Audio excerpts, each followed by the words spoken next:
प्यारे दर्शकों व सुनने वाले बहन भाइयों, सबको राम राम आवासन की तरफ से। हमारे वेद पुराणों के अंदर, जो ग्रंथों के अंदर बहुत सी ऐसी चीजें जो है छुपी हुई हैं, जिनके बारे में नई पीढ़ी को जानकारी नहीं है। नई पीढ़ी को जानकारी देने के लिए मैं एक छोटा सा ये प्रयास कर रहा हूँ, भाई नई पीढ़ी को पुरानी जो है इतिहास के बारे में जानकारी हो तथा धार्मिक उससे पौराणिक कथाओं से लगाव हो, ताकि समाज को थोड़ा नई पीढ़ी को नई दिशा मिल सके। इसके बारे में कुछ वो ग्रंथों पर आधारित कहानी सुनाता हूं मैं, और कुछ जो है समाज में प्रचलित दंत कथाओं के ऊपर आधारित अंश शामिल करके बता रहा हूं। आज की कहानी जो है राजा रावण के से संबंधित है, जो कि रावण इतना ताकतवर था, उसमें भी जो है सहारे की जरूरत पड़ गई थी, और वो सहारा उसने कहां से प्राप्त किया, उस चीज के बारे में मैं इस कहानी के प्रसंग से आपको बता रहा हूं। एक बार जब रामायण का युद्ध चल रहा था, तो रामायण के युद्ध चलते 2-3 दिन हो गए थे, और रावण के परिवार के दिन प्रतिदिन एक एक योद्धा कभी एक योद्धा कभी 2 योद्धा दिन प्रतिदिन समाप्त हो रहे थे। तो रावण के मन के अंदर भय व्याप्त हो गया भगवान राम के प्रति। अब भाई ये तो तेरे को हरा कर छोड़ेगा। तब रावण ने सोचा, अब भाई मन किसी से न किसी से तो मदद लेनी पड़ेगी। लेकिन फिर उसने मन में विचार किया, एक क्षण के बाद उसके मन में फिर अहंकार का वास हो गया। अभी मेरे से ताकतवर तो कोई है नहीं, मैं किससे मदद लूंगा? पृथ्वीलोक के ऊपर तो ऐसा कोई राजा नहीं है। अब भी जो मेरे से ताकतवर हो, और मेरी मदद वही आदमी कर सकता हो जो राजा मेरे से ताकतवर हो, वही उसी से मैं मदद ले सकता हूं। मेरे से कमजोर राजा मेरी क्या मदद करेगा? जब ये भावना उसके मन में पैदा होगी, तो फिर उसने सोचा, अब भाई बात तो ऐसे तो नहीं बनेगी, किसी न किसी से तो मैंने मदद जो है इस राम के साथ युद्ध में लेनी पड़ेगी। तो उन्होंने फिर जो है सोच विचार करके, और उन्होंने जो राक्षस राज में राजा बलि हुए थे, उनकी जो है याद आया उनको, अभी मैं राजा बलि से मदद मांगता हूँ, वो मेरे से ताकतवर भी है, और जो है वो राक्षस कुल से भी है, वो मेरी अवश्य मदद कर देगा। जब ये बात रावण के मन में विचार आया, तो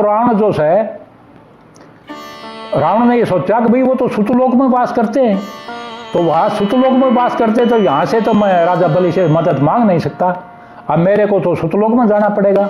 तो रावण जो है वो सुतलोक में गए। सुतलोक में गए तो सुतलोक में जा करके, और जो है राजा बलि के दरबार के सम्मुख रावण खड़े हुए। तो वहां जो है रावण का जो बलि का जो पहरेदार था, वो भगवान वामन अवतार राजा बलि के पहरेदार थे। तो उन्होंने रावण को देखते ही, और जो है उन्होंने कहा, भाई अंदर जाने की इजाजत नहीं है। लेकिन रावण उसके बावजूद भी नहीं माना। तो भगवान जो है वामन अवतार ने जो है गदा जो है वो दरवाजे के ऊपर ऐसे तिरछी रख के, और आप सामने खड़े हो गए कि अंदर जाने की इजाजत नहीं है। और उन्होंने बोल दिया रावण को, भाई अंदर जाने की इजाजत नहीं है। लेकिन रावण ने क्या किया? रावण मायावी था, तो रावण ने अपनी माया का वो प्रदर्शन करते हुए, और अपना जो विराट रूप था उसको छुपा लिया, और सूक्ष्म रूप धारण करके, और भगवान वामन अवतार के पैरों के बीच से जो है वो सूक्ष्म रूप धारण कर वो निकल गए। लेकिन रावण ने ये नहीं सोचा कि भाई वामन अवतार सब कुछ देख रहे हैं। जब वामन अवतार ने जो है वो सूक्ष्म रूप धार कर जब वो पैरों के अंदर से निकले, तो उन्होंने जो है रावण के जो सूक्ष्म रूप शरीर था ना, उसके ऊपर पैर टेक दिया, और पैर टेका तो रावण चिल्लाने लगा। रावण बहुत जोर जोर से चिल्लाया, आए मर गया, ओए मर गया। लेकिन जो वामन अवतार ने पैर नहीं उठाया। लेकिन जब उसके प्राण वामन अवतार ने सोचा कि भाई इसके तो प्राण जो है कदे प्राण पखरी नहीं उठ जाए। देवताओं ने जो है वामन अवतार से अर्ज करी, भाई इसकी तो मृत्यु निश्चित हो रही है, आप इसको तो भगवान राम मारेंगे, तो आप इसकी मृत्यु यहाँ दे दोगे, भगवान राम ने जो लीला रचते थे उसका क्या होगा फिर। तो उन्होंने वामन अवतार से देवताओं ने अरदास करी कि आप इसको छोड़ दीजिए, ये जो कुछ भी करना चाह रहा है उसको करने दीजिए। जब वामन अवतार ने अपना पैर उठाया तो रावण जो है राजा बलि के पास पहुंच गए। तो राजा बलि बोला, भाई आप अंदर कैसे आए। जब राजा बलि ने यह प्रश्न किया रावण से कि आप अंदर कैसे आए, तो बलि बोला कि भाई अंदर तो मैं आ गया। बोले गेट पर पहरेदार नहीं था वामन अवतार, जो पहरेदार था, लेकिन वामन अवतार में इतनी ताकत कहाँ है जो मेरे को गेट से अंदर आने से रोक सकता था। जब राजा बलि बोला कि भाई आप कैसी बातें कर रहे हो रावण, आप यहाँ मेरे उसमें सुतलोक में भी आ गए, वही घमंड वाली बातें कर रहे हो। बोले नहीं, घमंड वाली बातें क्या कर रहा हूँ, वामन अवतार में इतनी ताकत है नहीं जो मेरे को अंदर आने से रोक दे। जब राजा बलि ने कहा, अरे वामन अवतार ने तो आपको विराट रूप में तो अंदर आने ही नहीं दिया, आपने तो सूक्ष्म रूप धारण कर मायावी रूप अपनी माया से सूक्ष्म रूप धारण करके शरीर का, और जब आप अंदर घुसे हो फिर भी वामन अवतार ने आपके ऊपर पैर टेक दिया था तो आपकी चीखें निकल रही थी, मैं खुद सुनने वाला हूँ, और आप ये कह रहे हो कि भाई वामन अवतार में इतनी ताकत ही नहीं है अगर भाई वो मेरे को अंदर आने से रोक सके। फिर राजा बलि ने कहा, रावण आपका जो अभिमान है ना ये ठीक नहीं है, आप विद्वान पंडित हो, और विद्वान पंडित होने के नाते आपने इतना अभिमान नहीं करना चाहिए। आप मेरे लोक में भी आकर के और आप मेरे को मूर्ख बना रहे हो। तब रावण ने कहा, आग भाई ऐसी कोई बात नहीं है। तो बोलो आप किस प्रयोजन से आए हो ये बताओ पहले मेरे को, रावण से पूछा राजा बलि ने। राजा बलि ने रावण से पूछा कि भाई आप ये बताओ किस प्रयोजन से मेरे पास आए हो। तो राजा रावण ने जवाब दिया, अगर भाई आप जो है मेरा किसी राजा से युद्ध चल रहा है और मैं उस युद्ध में आपकी सहायता लेना चाहता हूँ। तो बोलो भाई मेरे से सहायता लेने क्यों आए आप। बोलो मैं आपसे सहायता इसलिए लेने आया हूँ, अगर मैं आपको मेरे से ताकतवर समझता हूँ और आपने राक्षस कुल में जन्म लिया है और मैं भी राक्षस कुल से हूँ, तो मैंने ये सोचा कि भाई हम दोनों राक्षस कुल से हैं, तो राजा बलि जो है राक्षस कुल से होने के नाते मेरी अवश्य मदद करेगा, इसलिए मैं आपके पास मदद मांगने के लिए आया हूँ। तो राजा बलि बोले कि भाई किससे युद्ध चल रहा है तेरा। तो रावण बोला किसी से चल रहा है युद्ध।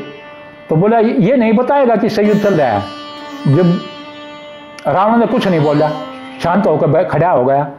जब राजा बलि ने अपना जो है भगवान की तरफ अपना जो आंखें बंद करके नेत्र बंद करके अपना और भगवान की तरफ जो अपना ध्यान लगाया, तो उनको ये पता चला अब भाई राम की पत्नी सीता राम ने उठा रखी है, और राम जो से अपनी पत्नी को छुटाने के लिए और राम के साथ युद्ध कर रहा है, और उसी से भयभीत होकर के और रावण जो है वो तेरे पास मदद मांगने के लिए आया है। जब उसने राजा बलि को इस बात का एहसास होगा, तो राजा बलि ने रावण से कहा, रावण तेरी इसी में भलाई है कि आपने राम की पत्नी सीता को उठा रखा है, आप सीता को वापस लौटा दो, भगवान राम के चरणों में सिर रख के उनसे क्षमा मांग लो ताकि आपके कुल का विनाश होने से बच जाए। लेकिन रावण ने बोला, राम पृथ्वी लोक पर तो महाराज बलि मेरा तो कोई ताकतवर राजा है नहीं, आप ये क्या बात कह रहे हो। तो राजा बलि बोला, भाई ठीक है, तो जब तेरे यही समझ में आ रही है, अब भाई रावण आप तो ये बात कर रहे हो कि विनाश काले विपरीत बुद्धि, तेरा सर्वनाश होना निश्चित है। क्यों तेरी बुद्धि काम नहीं करी, तेरे शरीर के तेरे इतना अभिमान हो रहा है कि तेरी बुद्धि ने काम करना छोड़ दिया है।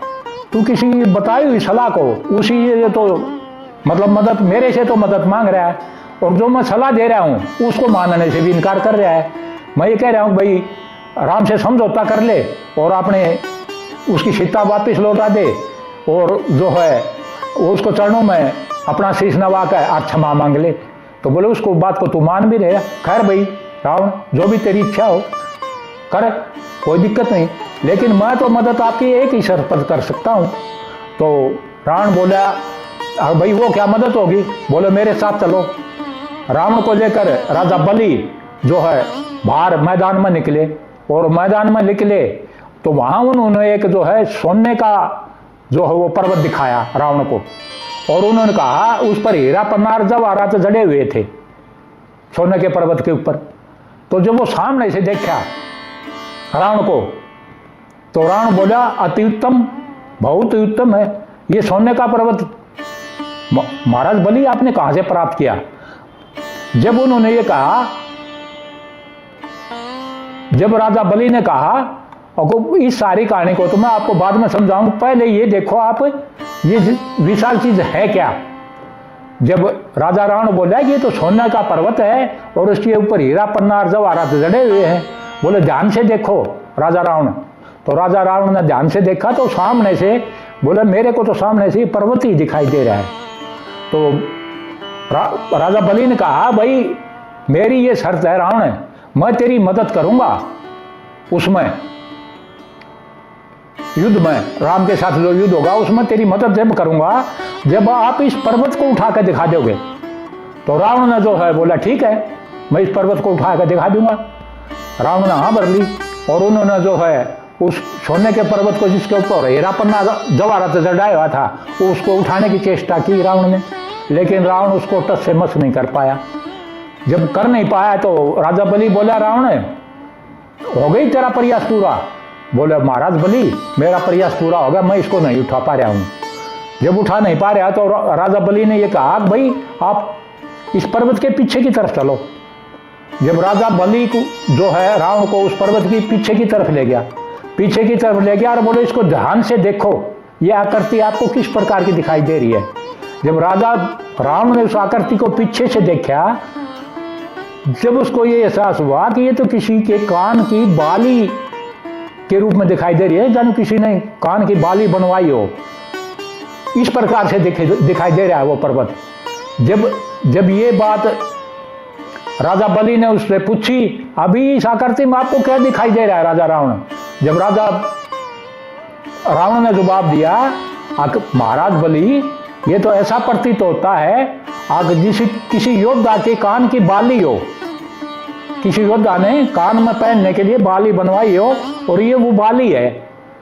तब राजा बलि ने उससे राजा रावण से कहा रावण आप सही बोल रहे हो, ये किसी योद्धा के कान की बाली ही है और अब आप इस बाली को उठा नहीं सकते।